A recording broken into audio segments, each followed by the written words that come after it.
Bonjour, cette vidéo est consacrée à l'analyse de la partie qui a opposé Lubomir Lubojevic à Anthony Miles lors de la 9e ronde des Olympiades d'échecs qui se sont déroulées à Malte. La partie s'est disputée le 29 novembre 1980 au cours du match entre la Yougoslavie et l'Angleterre. Ce match qui a été gagné par les Yougoslaves par 2,5 points à 1,5 points. C'est aussi d'ailleurs au cours de ces Olympiades qu'il y a eu une formidable rivalité entre l'équipe d'Union soviétique et l'équipe de Hongrie. Les Hongrois avaient gagné à la surprise générale les Olympiades de 1978 à Buenos Aires, mais ils avaient aussi confirmé à La Valette, puisque même s'ils ont perdu le titre, eh bien ils n'ont perdu ce titre qu'au départage face aux soviétiques. Ils avaient marqué le même nombre de points et à l'époque, le classement se faisait au nombre de points de parties gagnées et non pas au nombre de points de match, sinon les soviétiques auraient gagné. Et ça s'est joué même au départage d'un match entre la Grèce et l'Écosse. Autant dire, ça ne concernait pas directement les deux premiers et que Kasparov aurait aidé, ou a aidé d'ailleurs, l'équipe grecque a gagné ce match, en tout cas en les aidant dans les analyses, et les Hongrois étaient furieux. Donc c'est pour ça que les Olympiades de La Valette sont rentrées dans l'histoire aussi en même temps que c'était les premières Olympiades de Garry Kasparov, qui les a toutes disputées à l'exception de 1984 jusqu'en 2000. Le match donc cette partie oppose deux grands maîtres qui ont été des joueurs marquants dans les années 70 et 80, donc Lubomir Lubojevic qui a les pièces blanches, grand maître yougoslave de la génération de Karpov, comme d'ailleurs Anthony Miles, eh bien, joueur fantasque et fantastique, capable de très très grands résultats. Parmi ces grands résultats, il y a 2 victoires à Bruxelles en 1987 et à Barcelone en 1989, à égalité de points avec Kasparov, mais quand même une première place partagée et aussi capable de se rater complètement dans un tournoi. Ça a été un peu son point faible et c'est pour ça qu'il n'a d'ailleurs jamais été candidat au titre mondial en raison de sa faiblesse et peut-être aussi de limites psychologiques pour se préparer, en tout cas pour réussir dans un championnat du monde. Son adversaire Anthony Miles, que j'ai déjà évoqué dans d'autres parties, mais pas forcément dans le camp des vainqueurs. Grand maître anglais disparu en 2001, je crois 2000 ou 2001, qui a été l'un des premiers grands maîtres et l'un des acteurs de la renaissance des échecs anglais à partir de la fin des années 70, début des années 80. Voilà, c'est une époque d'ailleurs au passage où la Yougoslavie avait terminé 3e des Olympiades, donc derrière l'URSS et la Hongrie, et je crois que l'Angleterre avait terminé 6e, en tout cas avait fait un classement dans les 10 premiers, ce qui avait marqué le début, j'allais dire, de la performance anglaise dans les Olympiades dans les années 80, puisque les Anglais avaient notamment terminé 2e des Olympiades de 86 derrière l'Union soviétique, battue par un demi-point de départage, enfin un demi-point tout simplement, face aux soviétiques, ou même terminant 2e en 88, et comme d'ailleurs la plupart des nations occidentales après l'éclatement de l'URSS, eh bien l'équipe anglaise a reculé devant le surnombre de joueurs de grands maîtres ex-soviétiques. Donc Lubojevic, je vais y arriver avec Lubomir Lubojevic, allez blanc, Anthony Miles, allez noir. Et donc Lubojevic il joue E2, E4. Et Miles joue C7, C5. Oui, il ne joue pas A6 contre Karpov qu'il avait joué quelques mois plus tôt au championnat d'Europe par équipe. Donc c'est la défense sicilienne, cavalier F3, D6, D4, C prend D4, cavalier prend D4, cavalier F6, cavalier C3. Et là, Miles joue G6, donc il joue la variante du dragon. Donc cette variante qui installe le fou en G7, le fou du dragon.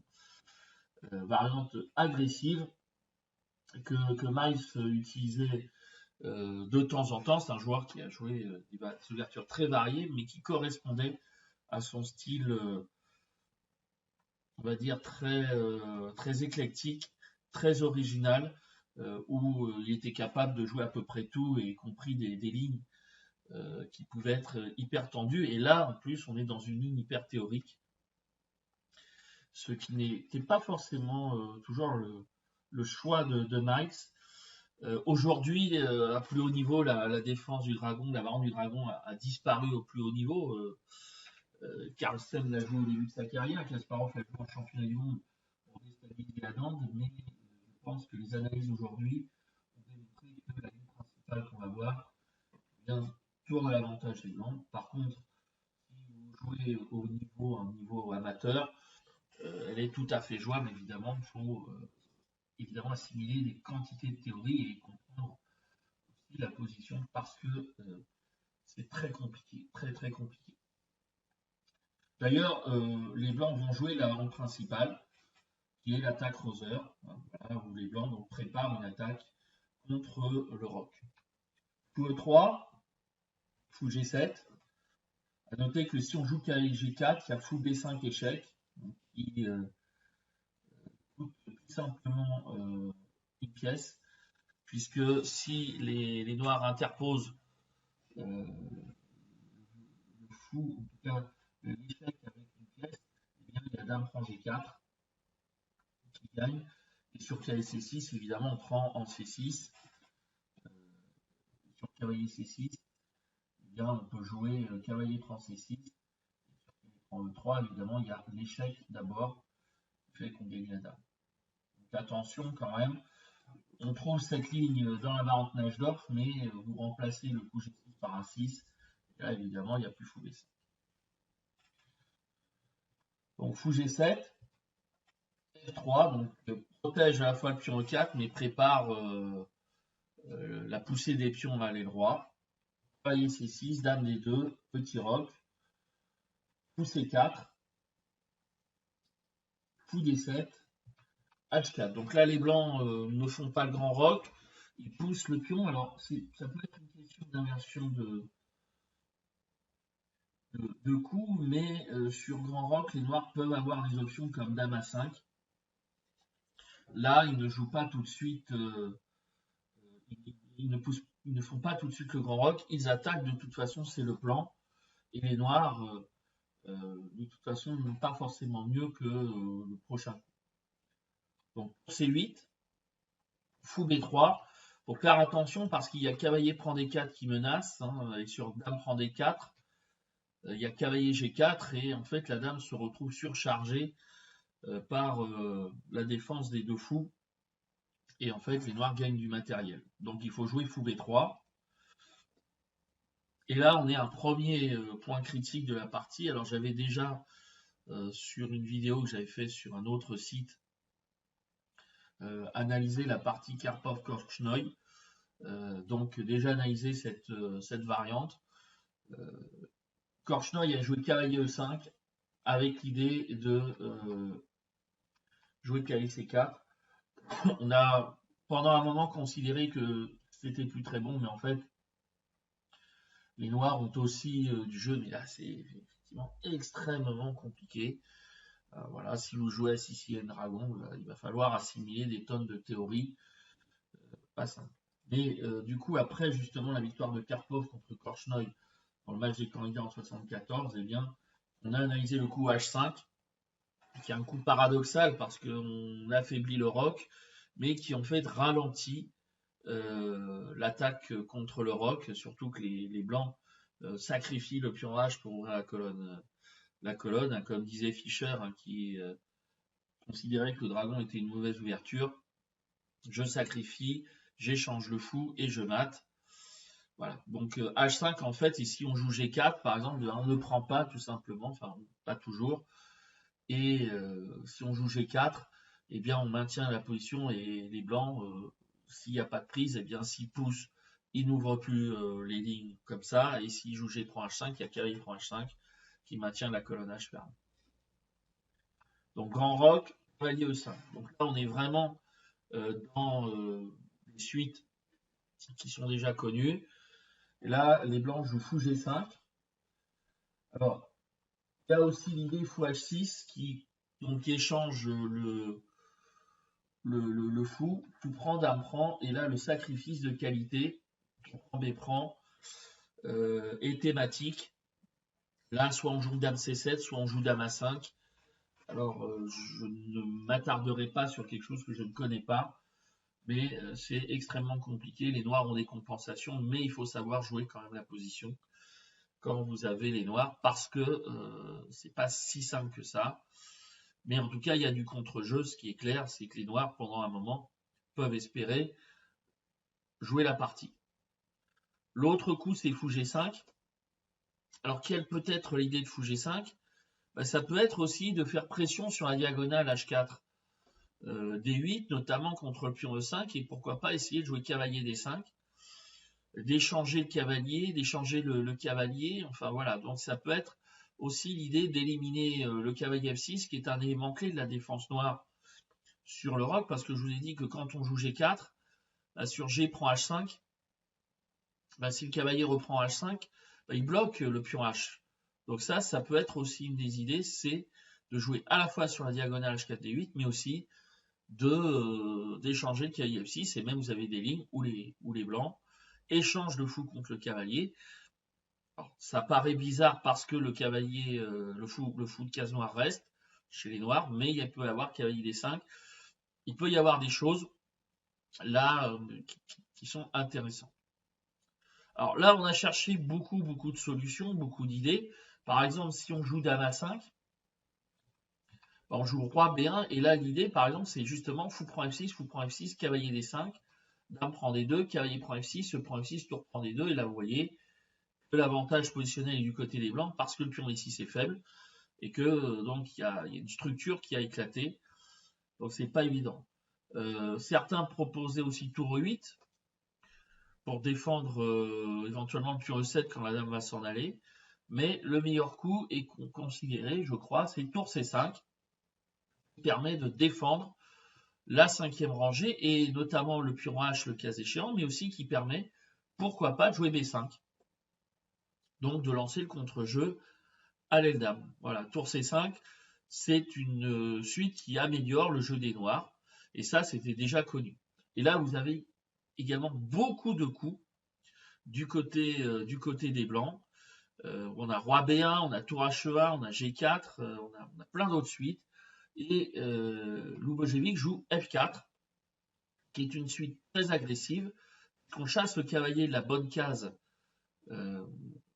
E5, mais quand même on fait des concessions parce que la case G4 aussi devient accessible, et aussi quelque part attention au fou F6, au fou G5, parce qu'il n'a plus de case de fuite, donc peut-être que sur certains thèmes, il pourrait se prendre le coup F6. Donc attention dans cette position, mais tout ça évidemment était quand même connu. Cavalier C4.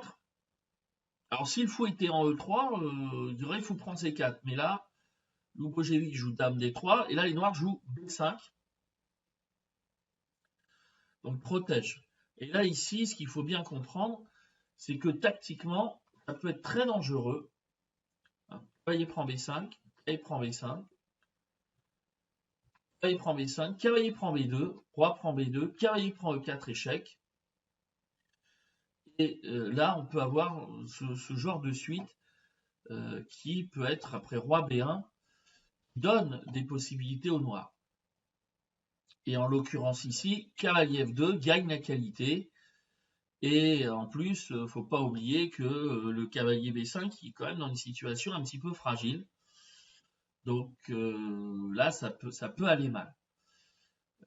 Donc sur cavalier D prend B5, si on joue fou prend B5, cavalier prend B5, cavalier prend B2, en fait, sur roi prend B2, cavalier prend E4, et check, il ne faut pas jouer roi B1. Soit on joue roi C1, cavalier F2, et là, la différence entre le roi B1 C'est sans doute que les noirs peuvent essayer de mater en B2 à un moment donné, peut-être en jouant dame à 5, dame à 5 et puis ensuite de jouer tour prend B5 et dame C3 ou dame A3, alors qu'ici il n'y a pas cette possibilité-là. Ou alors même cavalier E4, cavalier D4, qui est également une possibilité. Mais là, on est véritablement, hein, vous mettez les ordinateurs, parfois ils voient des suites hallucinantes. Là, ils proposent soit D5, soit cavalier F2. L'avantage de D5, c'est que ça ferme la diagonale du fou B3, alors sur cavalier 2, il peut avoir par exemple dame prend G6.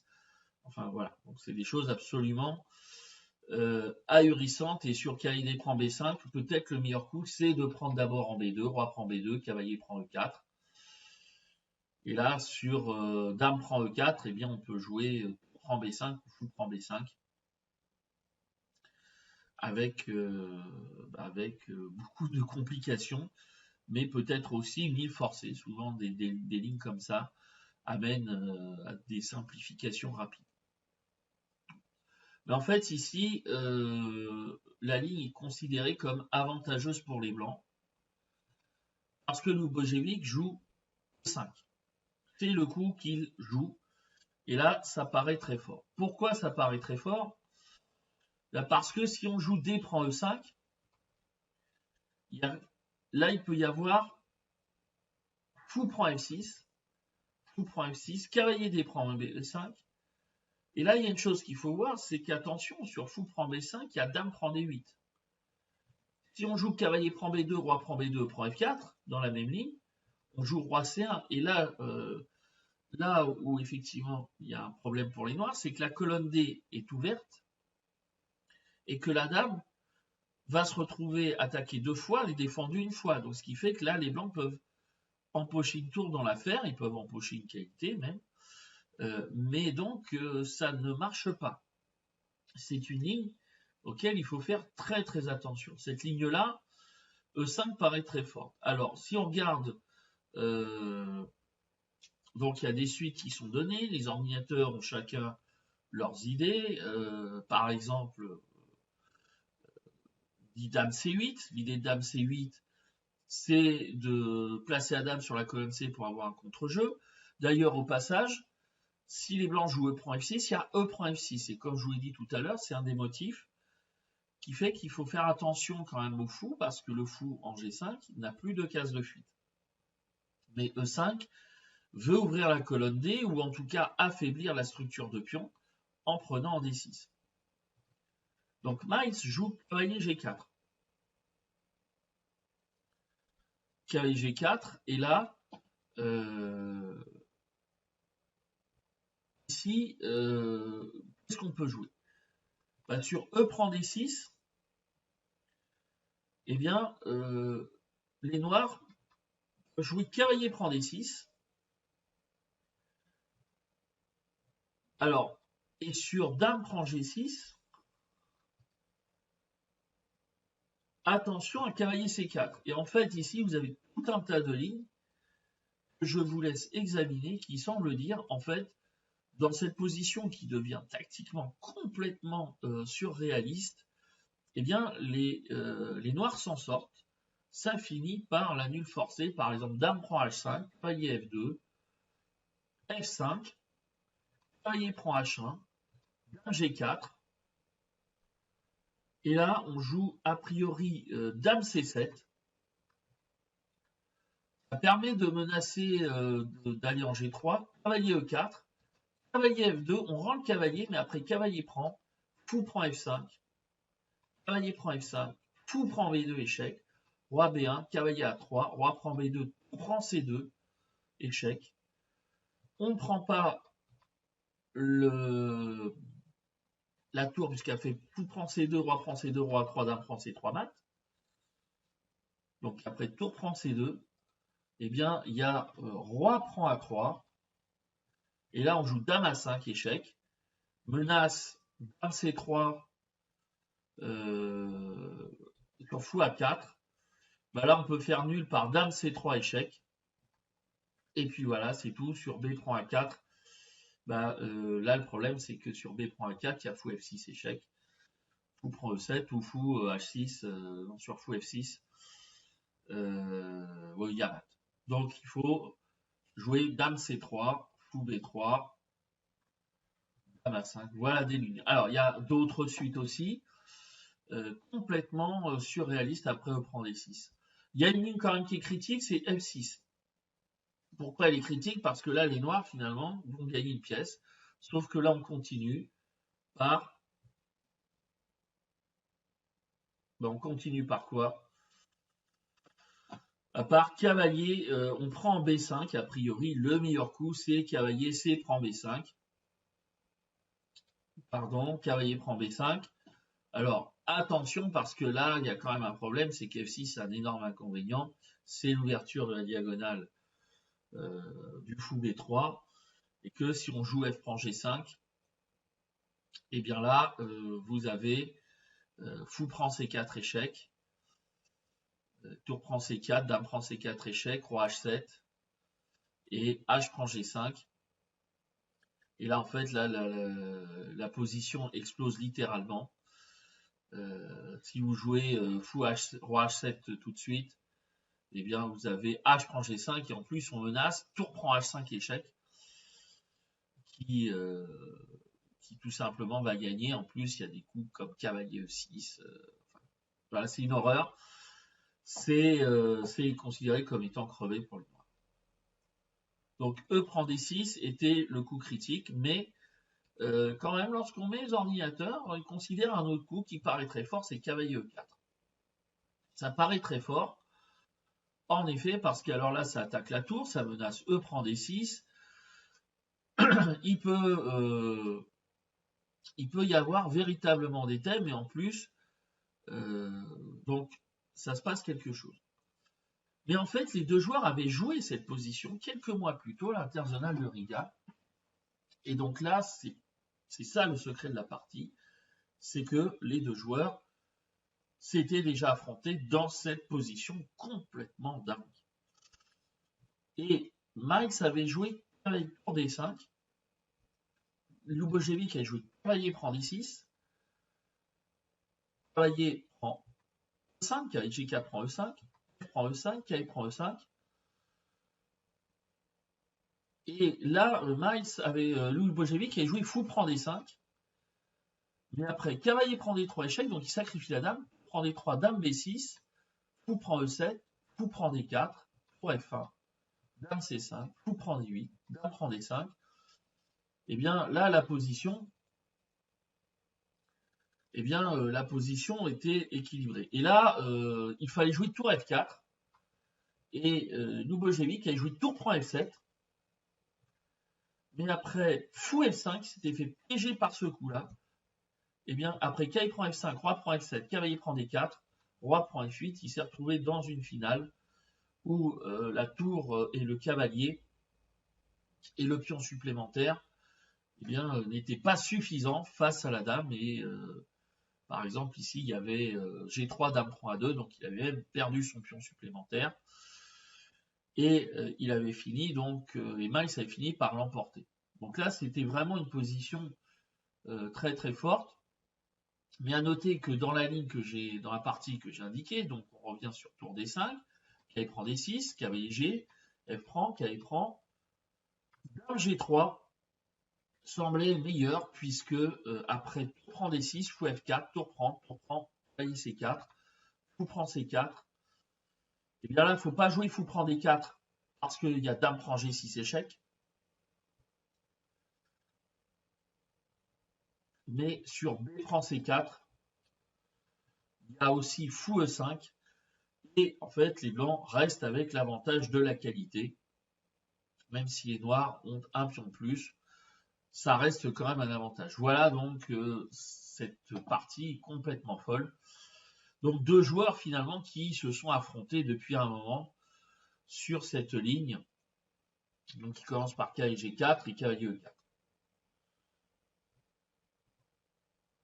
Donc là, quand même, Miles a réfléchi parce qu'il a vu quand même qu'il s'est retrouvé en difficulté. Donc il n'a pas rejoué la même ligne, il joue tour C8. E prend D6, F6. Donc là, on revient sur des thèmes qu'on a vus tout à l'heure, avec toujours le danger du côté des noirs, c'est le fou B3 et ce cavalier qui voit sa diagonale ouverte. Alors pour l'instant, le cavalier A5, le cavalier C4, pardon, protège. Mais par exemple, si on peut jouer de suite comme cavalier prend B5, fou prend B5, dame D5 échec, roi H7, dame prend B5, on joue cavalier prend D6, cavalier prend D6, E prend D6. Ben là, vous avez les noirs qui vont gagner le fou G5. Et en dépit quand même de la position précaire du roi noir, eh bien, ça ne suffit pas à compenser le matériel perdu. E prend D6, F6, mais Lubojevic, lui, joue tour H1, E1. Ah, il centralise ses pièces.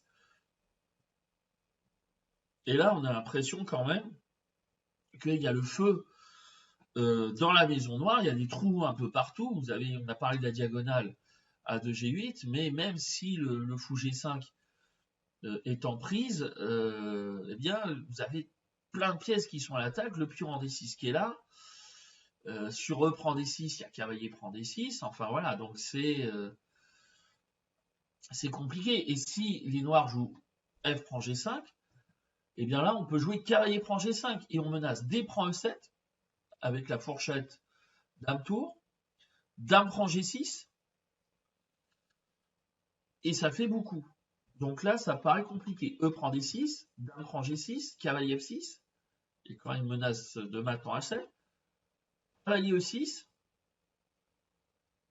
dame E7, on prend D6. De toute façon, la dame est bloquée, est assignée à défense de G7, et prend D6, et là, cavalier prend G7 échec, avec mat en quelques coups. Là, vous voyez ici l'exemple d'accumulation des pièces sur le roc. Donc l'idée de Lubojevic est remarquable. Mais évidemment, Miles a analysé cette position, puisque c'est lui qui a trouvé la nouveauté. En tout cas, il a joué la nouveauté. Ça ne veut pas dire que Lubojevic ne l'a pas vu. Je pense que les deux joueurs avaient analysé cette position. Et Miles joue E prend D6. Le cavalier prend D6 semble quand même bien dangereux, parce que là, vous avez cavalier prend C4 qui menace, et ça devient très compliqué. En fait, c'est une position qui a été analysée par les soviétiques, et les soviétiques disaient les blancs gagnent. Qui est-ce qui disait cavalier F2, alors F prend G5, cavalier prend C8, dame prend C8, dame prend G6. Effectivement, les choses vont être difficiles. Les choses vont être compliquées avec la menace tour E7, par exemple, qui est quand même très dangereuse. Donc là, c'est pas possible. Cavalier F2. Alors, ce qui était proposé, c'était cavalier F2. On se dit, voilà, on va peut-être gagner assez de matériel pour pouvoir rendre et défendre. Dame prend G6. Alors, sur F prend G5, on prend en C8, et puis on joue tour E7. Sur dame prend C8, il y a tour E7, on l'a évoqué. Et sur fou prend C8, on joue cavalier prend B5 qui fait disparaître le pion qui protège le fou C4. La dame est attaquée, dame F6, fou prend C4 échec, roi H8, dame prend H5, dame H6. On peut échanger. Pour D6, on continue d'attaquer. Fou G7, H prend G5. Et là, vous constatez quand même que les blancs ont tout simplement une qualité et X pions plus. Voilà, donc c'est complètement gagnant. Autre idée défensive, c'est tour F6, dame prend G5, dame prend C8, tour D2, alors incroyable, mais oui, mais le tour n'est pas prenable puisque le cavalier est cloué. Cavalier G4 et tour E7, tour F7 forcé, presque, tour prend F7, roi prend F7, cavalier prend B5, sur fou prend B5, eh bien, on joue dame prend B5, voilà, tout simplement. Et sur fou prend B2 échec, roi B1. Alors, bien évidemment, vous êtes un certain nombre qui vont regarder les vidéos, vous êtes assez peu, hein, quand je vois le nombre de vidéos vues, donc d'ailleurs je ne sais pas si je vais continuer à en faire, puisque ça n'intéresse pas grand monde. Vous allez dire, oui, il y a trop de variantes. Sauf que quand on étudie une sicilienne comme ça, forcément, il y a des variantes qui sont très compliquées. Vous mettez l'ordinateur, vous essayez de réfléchir par vous-même, vous faites ce que vous voulez.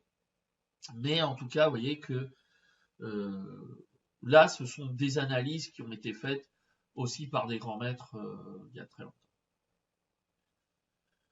Alors, autre ligne, évidemment, sur cavalier prend D1, ben on joue tout H6 avec la menace fou prend G7 mat, et si on joue roi F7, eh bien, on joue dame prend F7 échec, puisque la dame peut capturer sans être prise. Donc là, ça semble complètement crevé. La position est foutue. Et là, Miles trouve un coup que l'ordinateur trouve immédiatement, un coup absolument incroyable. Ce coup, c'est roi H7. Roi H7. Comment justifier roi H7? Il y a plusieurs justifications. La première, c'est qu'on retire le roi de cette fameuse diagonale à 2G8 qui pose tant de problèmes. La deuxième explication, c'est qu'on défend G6. Et du coup, évidemment, la menace cavalier F2 n'en est que plus forte. Et on peut jouer du coup, après le cavalier C4, on peut jouer cavalier D6 par exemple. Et s'il y a des liquidations, il ne faut pas oublier que le fou G5 n'a plus de pièce de fuite, donc les noirs peuvent peut-être se retrouver avec une pièce de plus. Donc l'idée roi H7, c'est une idée absolument incroyable, un coup de défense, le roi se défend par lui-même en quittant la case, en quittant une case où il était en danger et où il va défendre une case qui était très importante. Mais c'est pas si évident que ça quand même, parce que si on prend en C8, il y a cavalier F2, dame G3, cavalier prend D1, cavalier E7. Attention, parce que là, il peut y avoir peut-être des contre-attaques sur G6. Bon, on peut jouer cavalier D prend B2. Et là, en fait, les blancs n'arrivent pas à aller en G6, n'arrivent pas à frapper en G6 par tous les moyens. Surtout qu'il peut y avoir éventuellement, il peut y avoir, il y a fou prend C4, cavalier prend C4, dame D3, par exemple ici. Fou prend C4, cavalier C4, dame D3, oui, bon, on joue dame E8. Et là, il n'y a pas d'échec, il n'y a pas d'attaque à la découverte pour protéger. Et là, c'est presque considéré comme étant le meilleur coup. Mais là, il va y avoir F prend G5. Et peut-être, éventuellement, dans des cas... l'attaque blanche manque de réserve, en fait. Voilà, les noirs arrivent à défendre tout ça. Il faut du sang-froid, c'est clair, mais quand on joue le dragon, il faut être habitué, il faut être prêt à jouer ce genre de choses. Voilà, donc ça, c'est une chose à voir. Donc, cavalier C8, ça ne semble pas y aller. Voilà. Deuxième option, c'est fou prend C4 d'abord. B prend C4. Dame A3. Alors, pourquoi Dame A3? Ça permet de jouer cavalier prend C8 et puis de viser E7. Oui, sauf que là, on joue tour C7, cavalier F3, F prend G5, cavalier prend G5, roi G8. Oui, mais il n'y a plus le fou.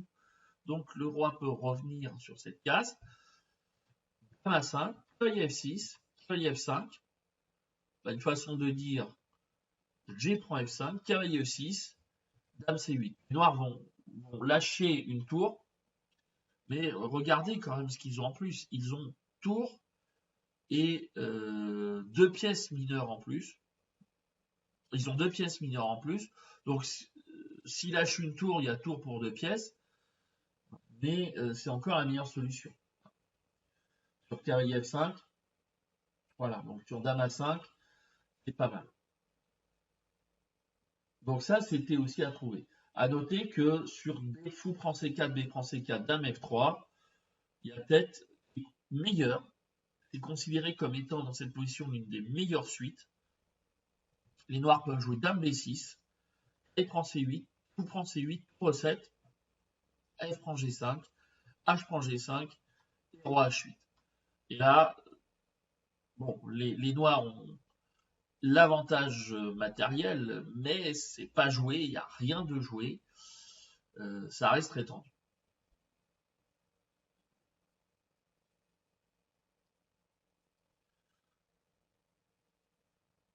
Donc, cavalier D6, roi H7. Ici, Lubojevic va jouer F5. F5.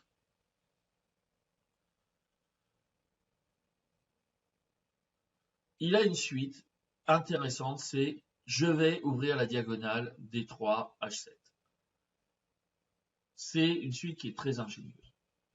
Cavalier prend D6, F prend G6, roi H8. L'avantage de F5, c'est évidemment qu'il libère son fou. Fou F4.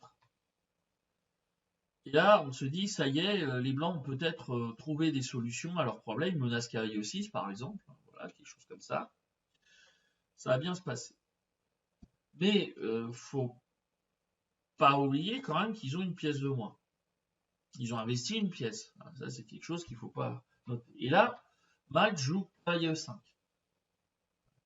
Pour cavalier C4, ben, on joue cavalier F5. Et là, le problème, c'est que on peut essayer de forcer le verrou. Voilà, il y a cavalier F5 avec tour E7 qui peut arriver, cavalier E7 aussi. Ça peut être très très gênant. Voilà, il peut y avoir des attaques dangereuses. Donc cavalier E5 ferme la colonne E. Fou prend E5, fou prend E5, cavalier F3. Alors là, l'autre option c'était cavalier E6. Donc là on échange. Fou prend tour C6, fou D5, tour A6, roi B1, dame E8. Ça défend. Les noirs restent avec leurs pièces de plus. Les blancs ont certes quelques pions supplémentaires. Ils ont 6 pions contre 4. Ça peut continuer encore à jouer, mais quand même la position noire est quand même préférable. Il faut qu'ils fassent attention, mais ils arrivent, ils comblent en fait les trous. Et finalement, pion G6, même s'il est bien placé, il empêche aussi un petit peu les blancs d'avancer. Sans doute, là, le coup, c'est de jouer G4 ou un truc comme ça. Mais Lubojevic imagine une suite qui est remarquable, c'est cavalier F3. Mais Miles a vu, voilà, il joue E4. Ah oui, mais pourquoi cavalier F3 s'il y a E4? Oui, mais il y a dame prend D6, E prend F3, tour E7. Alors, sur dame prend D7, il y a la contre-attaque en F6 qui fait mal. Pourquoi elle fait mal? Parce que si on joue C3, donc on menace dame prend B2. Si on joue par exemple C3, là on va tout simplement sacrifier en C3. Et là c'est fini. Si on joue G prend F3, on va jouer dame prend B2, roi B2, tout prend C2, fou prend dame tour C3. Sur roi C1, échec, roi D2, fou H6, et oui, roi E2, dame prend F3, échec et mat. Donc là on est obligé de rendre du matériel, mais on n'échappe pas à son sort. Fou G3 ou fou H2 et mat. Donc là, ça ne marche pas, dame prend D7, dame F6. En fait, ici, les blancs sont obligés de donner une tour, jouer dame D4, pour éviter tout ça. Donc Lubojevic a bien vu, il joue tour E7. C'est un coup qui est très dangereux parce qu'il menace tour prend D7, et aussi d'attaquer en G7, et même notamment un coup, c'est dame E5, puisque sur fou prend E5, il y a tour H7, échec et mat. Et c'est sur quoi mise Lubojevic. Sauf que là, Miles joue fou G4. Il défend le fou en le bougeant, et en fait, la dame, évidemment, elle est protégée, il n'y a pas de problème. Et comme je disais, dame E5 semble la parade. Et là, qu'est-ce qu'on fait? On pouvait jouer dame prend E7. C'est possible. On peut jouer dame prend E7. On sacrifie la dame et on joue F2 ou F prend G2. Et on va avoir suffisamment de matériel.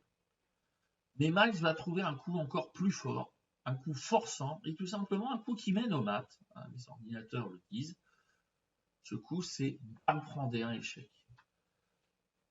Oui, la dame disparaît, mais avec le pion F3 qui va avancer très vite, elle va réapparaître. Et là, en fait, c'est très fort. Maintenant, il faut faire très attention parce que les blancs menacent de mater en un coup. Donc, il ne faut pas se tromper. Roi prend D1, F prend G2 échec. Donc, sur roi E1, il y a G1 dame. Hein, donc, voilà. Roi D2, tour D8 échec. Coup D5. Hein, sur roi E3, G1 dame, roi F4, tour F8, roi E4, fou F3, roi D3, roi D1, roi E3, roi E2, roi D4 et dame mat. Donc je reviens sur la suite. Sur fou D5.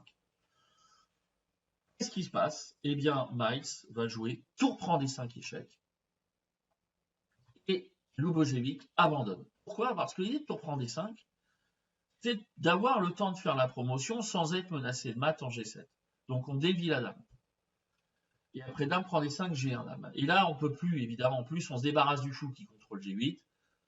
Donc par exemple, si on joue prend G7 pour essayer de faire nul, eh ben on joue dame F2 ou dame D1. Voilà, fou F5.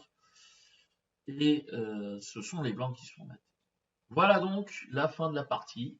Et malgré cette victoire d'Anthony Miles, donc les Yougoslaves ont gagné le match. Ça leur a permis d'ailleurs de bien se placer pour la médaille, chose qu'ils ont obtenue. Voilà donc cette partie. Je ne sais pas si je vais faire d'autres vidéos parce que c'est vrai que vous êtes peu nombreux à les regarder. Et bon, c'est pas toujours très encourageant. Bon, peut-être que je fais des mauvaises vidéos. Hein. Bon, je pense que ça doit être ça. Ou alors, bon, les échecs n'intéressent pas, ça je le sais. En tout cas, je vous remercie de faire des commentaires si vous appréciez. Et puis, je vous retrouve peut-être pour d'autres analyses.